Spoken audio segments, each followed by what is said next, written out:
Okay, the final voice, the circumstantial voice is this video, finally, right?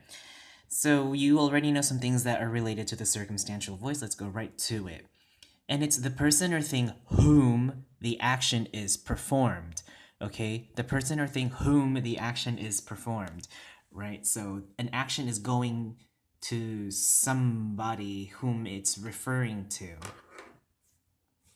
Location is where the action takes place, right? In terms of location, where is it taking place? Where is this action taking place?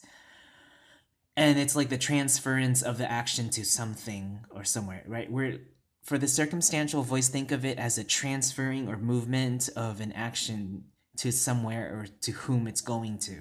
So think of it that way. That's why an indirect object is our subject of the sentence for the voice, right? The indirect object becomes our focus. It becomes the thing talked about. It becomes our subject of our sentence. So when we want to explain ourselves or express ourselves, right, and we use the indirect object in that focus, right, we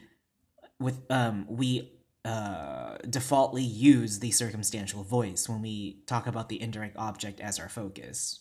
And that's just whenever we talk, and it can be anything, any topic, whenever we want to express ourselves or say a sentence somehow, that sentence is going to be in a default voice, whether it's the instrumental, the patient, the agent, the circumstantial. It's going to be in a voice, a given voice, right?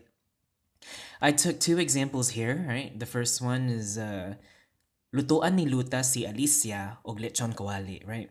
Lutuan ni Luta si Alicia og lechon kawali. And it translates in English to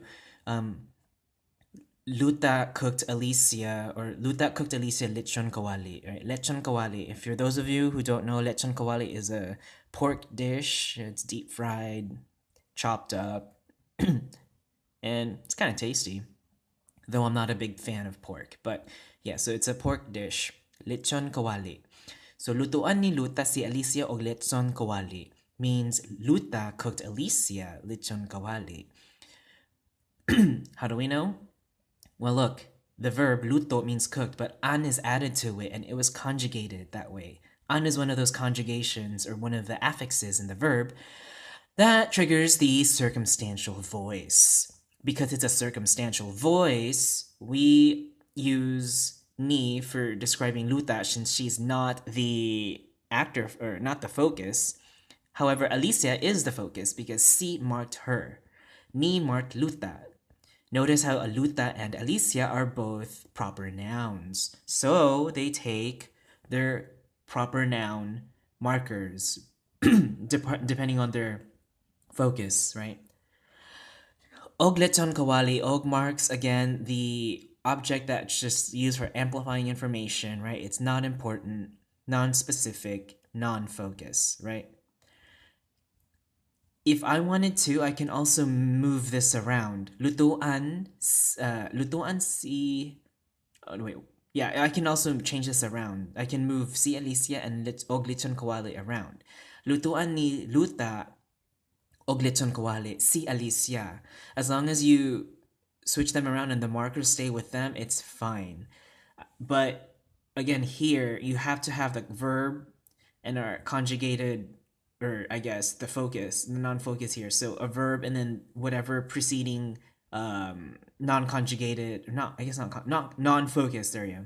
Non-focus marker has to stay with each other because that's the relationship that they're showing, where the cooking of Luta is going to Alicia in that sense, if that makes sense. The cooking, that's why it's showing direction or some sort of location, right? The cooking is going to this person, or the cooking is benefiting this person.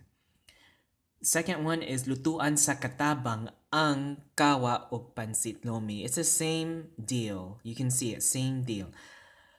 Since katabang is like not our focus, right? It's our non-focus. We use sa. It's not a proper noun, so we cannot use ni. We use sa, and it's also not a pronoun. So we can't use the ergative pronoun for here.